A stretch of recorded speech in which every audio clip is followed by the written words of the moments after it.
all man's early culinary developments, none is more significant than the pantry. With it, the appetite can roam free while the cook remains comfortably in domesticata. Since its birth, the pantry has seen foods come and go, yet one has endured the test of time, remaining virtually unchanged. Not only did this food serve as man's sole sweetener for thousands of years, it wove itself into the very fabric of his literature, religion, and society. Even if it wasn't the most mentioned food in literature, hadn't been pondered by the likes of Aristotle, didn't possess preternatural preservative powers, and couldn't claim to be the only food manufactured by animals, well, honey's culinary chameleonics would still assure it a spot here on the pantry shelf of fame. So if you haven't given honey much of a thought, you may want to stick around, because this elixir, celebrated by John the Baptist and Winnie the Pooh alike, is definitely good eats.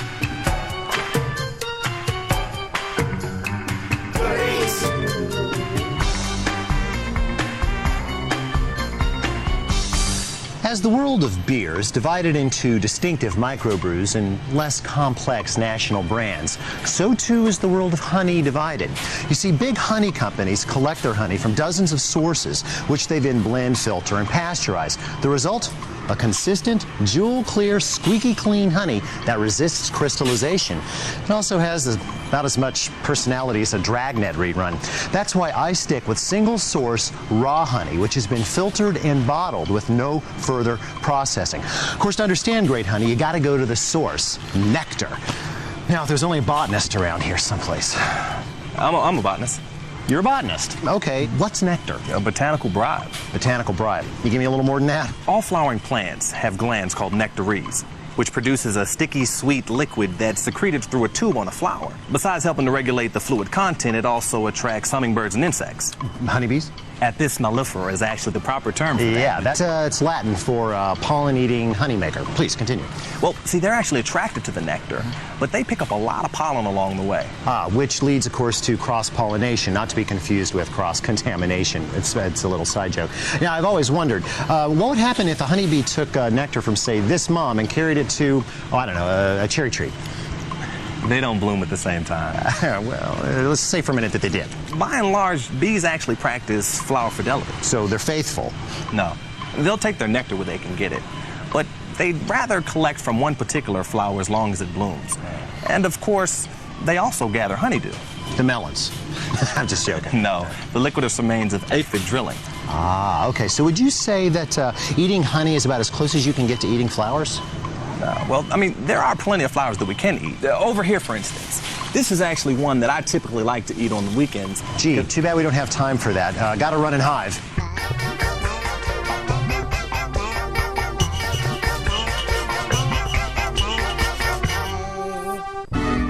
A beehive is a highly efficient honey factory, and its staff is called a colony. Now, all the work is done by worker bees, which number from 2 to 60,000. Now, these sexually underdeveloped females don't sleep until they're 35 days old. After that, they sleep forever. Workers can sting, but only once. After that, they sleep forever. Next come the drones. There are a couple of hundred of these big fat male bees to each colony. Their job? Eat, drink, mate with the queen, then drop dead. Now, since stingers are really modified egg layers, drones don't have them, but they do buzz really loud. Up at the top of the bee heap, the queen, one per hive. She's born a worker, but through a special diet of royal jelly, she grows very large and fertile. And although she mates only once, albeit with several dozen drones, she gathers enough bee sperm to lay some 1,200 eggs a day. She can live up to 3 years and sting as many times as she likes. So here we are with some of the Perry's bees, and so we've got Jesse and Glenn here are going to help me crack into my own honey and hopefully meet up with a queen. Like that? Jesse, an old-time beekeeper oddly immune to stingers, removed the top of a hive so that Glenn could show me around the lower levels.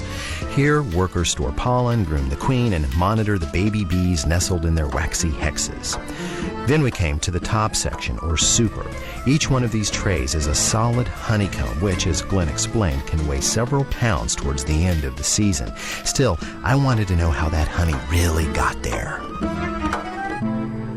Believe it or not, up until about the 1500s, this is what you had to face if you wanted to get honey. There weren't any hives built like this. You had to crack into the side of a tree or find a crag in between some rocks and literally dig in and get it out. Now, chimpanzees actually in the wild are pretty smart. They cover their face with one hand and use long sticks to prod into the cones and get out the honey.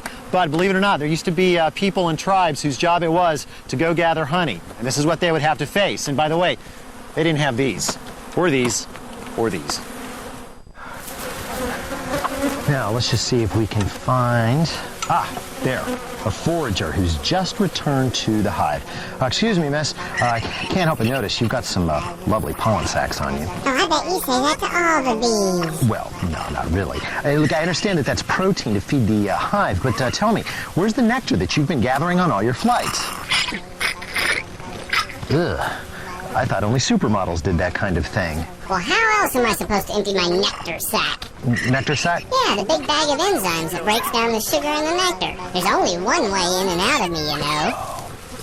Sorry, please, excuse me. You go right back to your work, okay? Now, a whole team of worker bees, all female, sets to work, repeatedly sucking up and expelling the nectar through their proboscises until their body chemistry breaks down the sucrose, a disaccharide or double sugar, into simple sugars or monosaccharides, fructose and glucose. Now, why bother with this? Because simple sugars are more soluble in water than double sugars, which means a drop of water can hold more energy if the sugar is simple, and that means a more efficient food source.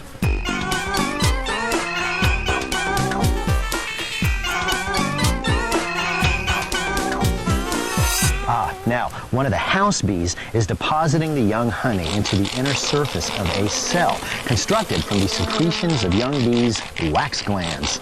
Now, during the next 3 weeks, additional deposits will be made, and they'll be fanned continuously with wing action, speed evaporation. Now, when the cell is finally full, the ripe honey will be capped with more wax. So, on one hand, honey is an amazingly sophisticated and efficient food source. On the other hand, it's bee backwash. Now, since it's low in moisture, slightly acidic, and extremely hygroscopic, honey is Death Valley for microbes. You could say it's mummified energy, in fact. Now, there are 3 common market varieties of honey. Now, comb honey is the original version, and it's still the one preferred by most connoisseurs. Now, the cone is edible, but don't expect it to dissolve in your mouth, okay? Unless you've got a heck of a fever. You see, it doesn't soften until it hits somewhere in the neighborhood of 140 degrees. Now, if you buy liquid honey that has a big hunk of this floating in the middle, it's called cut comb honey. Now, if you're after a liquid honey, well, you're going to have to take this for a spin.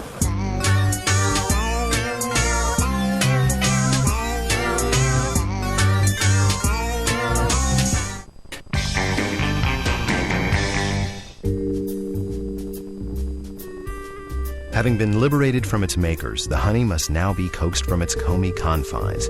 To accomplish this, the cap wax must be removed from each side of the trays with a hot knife. Now, this wax will be cleaned and made into candles, a nice little windfall for the beekeeper. The racks are then placed inside a large centrifuge, which literally flings the honey out of the comb. Thus freed, it runs down and out into a holding tank. Delicious, but a little crunchy due to the fact that it's full of tiny bits and bee pieces, which explains the sophisticated filtration system, pantyhose.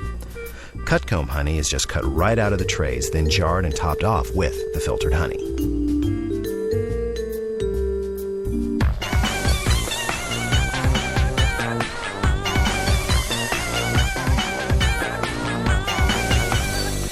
If 80% of a honey's nectar comes from one botanical source, then that honey can claim to be a varietal. Now, there's some 300 varietal honeys produced in the United States, including alfalfa, clover, basswood, eucalyptus, orange blossom, sourwood, fireweed, lavender, palmetto, gallberry, tupelo, which is very rare and very expensive, tulip poplar, and buckwheat. Now, honeys that lack a predominant botanical pedigree but are still taken straight from the hive without any further blending can be called wildflower honeys. Now, this is the one that we harvested earlier today, and even though it's a wildflower honey, it still has some specific flavors. This one, for instance, those bees spent some time around a watermelon patch, you can tell. The honeys often taste like the fruits that the plants they were made from make, if that makes sense.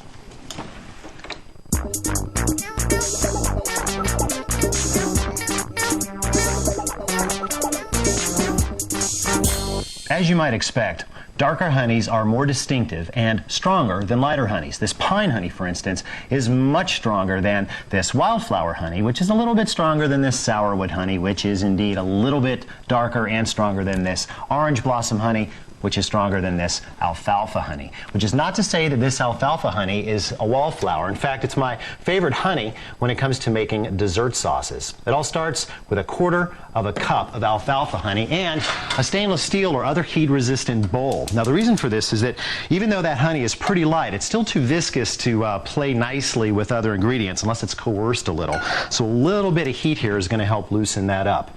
So in that goes. Meanwhile, you may contemplate an add-on. In this case, it's going to be sour cream. 1 cup of sour cream. You could also use light sour cream or even yogurt to the same effect. In that goes. Now all you have to do is whisk these two together. Remember to turn off the heat. What are the serving possibilities? Gosh, I don't know, something like fresh fruit, strawberries perhaps. You could go with pound cake or other baked goods, baked apples. It's great with that.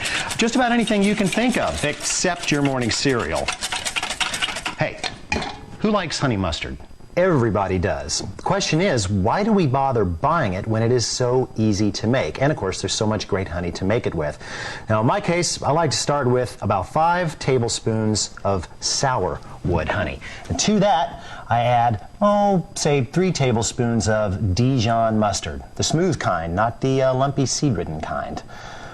Then after the mustard goes in, go with 2 tablespoons of rice wine vinegar. Now, the vinegar is important because not only is it going to add snappy tang, but when it goes into the bowl, it is going to make everything more viscous. That's why we don't have to heat this one. So, whisk thoroughly. Now, believe it or not, unlike most vinaigrettes, all the mustard and honey in there is going to keep this dressing very stable. It's not going to separate in the refrigerator like so many other dressings do. There you go.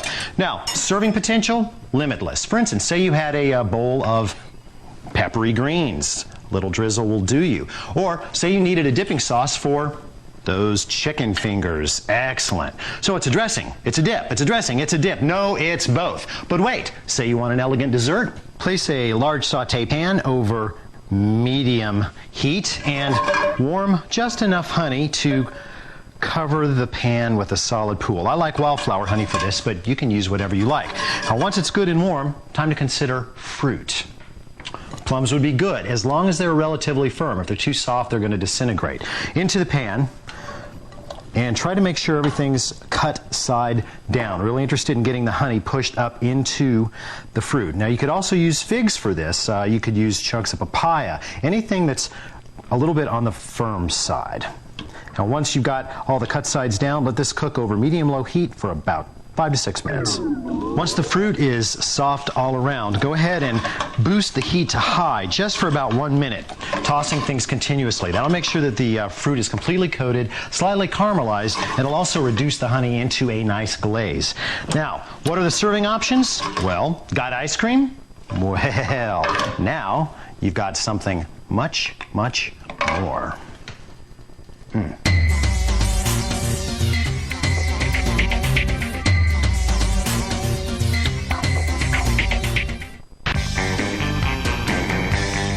Since it is a supersaturated solution, honey will crystallize under the right conditions. Some varieties, like this orange blossom honey, will actually begin to crystallize the minute that they're put inside a jar. Prevention? Well, a good tight lid and warm storage will help. The cure? It's almost as easy. See, hot liquids can hold more dissolved solids in solution than cold liquid can. So, a hot bath will reverse this condition, probably in 10-15 minutes. Just regular hot water out of the tap. Of course, you could do this in the microwave oven. Of course, you would have to be really, really careful. Have to have the lid off, of course. You've got to watch it. You got to turn it on and off. I usually end up with a big sticky microwave instead of a clear jar of honey. Of course, you don't have to dissolve the crystals at all. They're not going to hurt anything. But if they continue to grow unabated, well, the remaining liquid will eventually become so diluted that mold and yeast could move in and set up house. Ironically, spun or creamed honey uses crystallization to sidestep this problem. It's actually seeded with microscopic crystals, which result in a creamy, spreadable honey, which is definitely good eats. But unlike the crystals over there, which are big and chunky, these are so small you can't even feel them on your tongue. There, no harm done. Now, as far as using this in any other kind of recipe, what's this?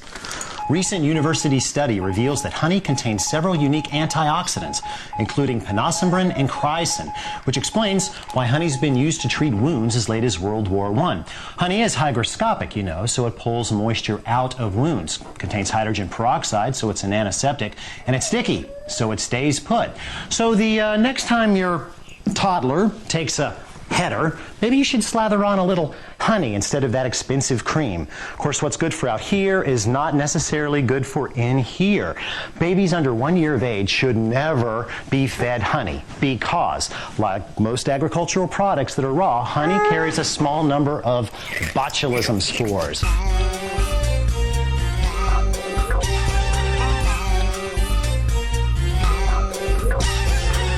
This is no problem for adults or even toddlers, but an infant's system is not acidic enough, so the spores can grow and produce their paralyzing toxin.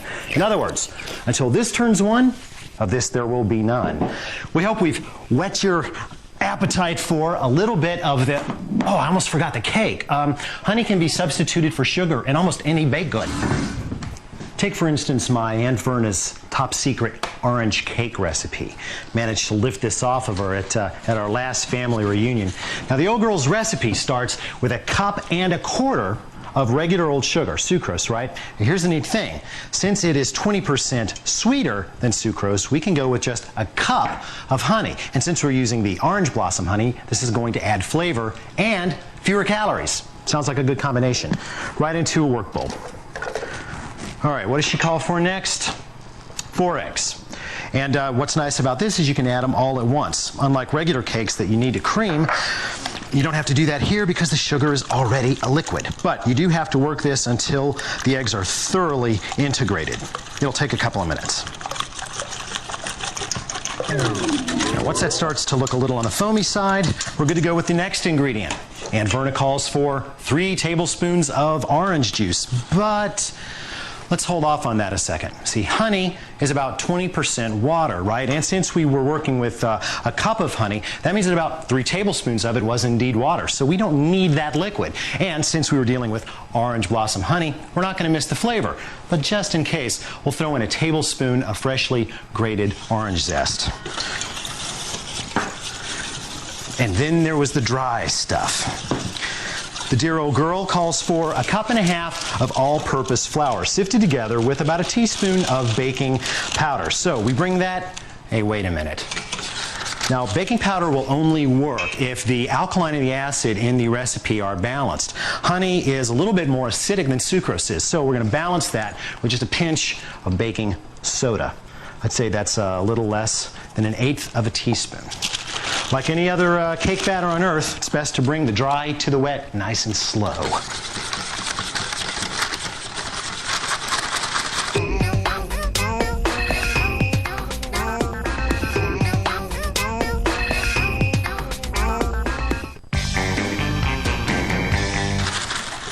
Now, make sure you work down everything that's on the sides. Don't want any dry pockets. We need all the honey and flour to be together. There, when it starts to kind of pull away from the sides like that, you know you're ready to go.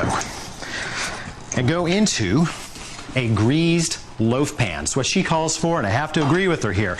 Even if you have a loaf pan that claims to be nonstick, you're still going to need to add that lubrication because honey is nothing if not sticky. Get it all. There we go. Time to bake. Now Now, Aunt Verna calls for half an hour in a 375-degree oven. But since honey browns faster and deeper than regular sugar, we can cut the temperature down to 350 degrees. We'll stick with half an hour, though. Of course, that means that in half an hour, we're going to start to test it. And you know the drill. In the middle with the skewer, if it comes out dry, you're good to go. If it comes out wet, you've got a little bit more baking to do. Oh, and here's a neat thing. Since honey is more hygroscopic or water-loving than regular old sugar, it means that it'll literally drag moisture out of the air. And that will keep either cakes or cookies baked with honey moist longer. This is something that is not lost on manufacturers of packaged foods.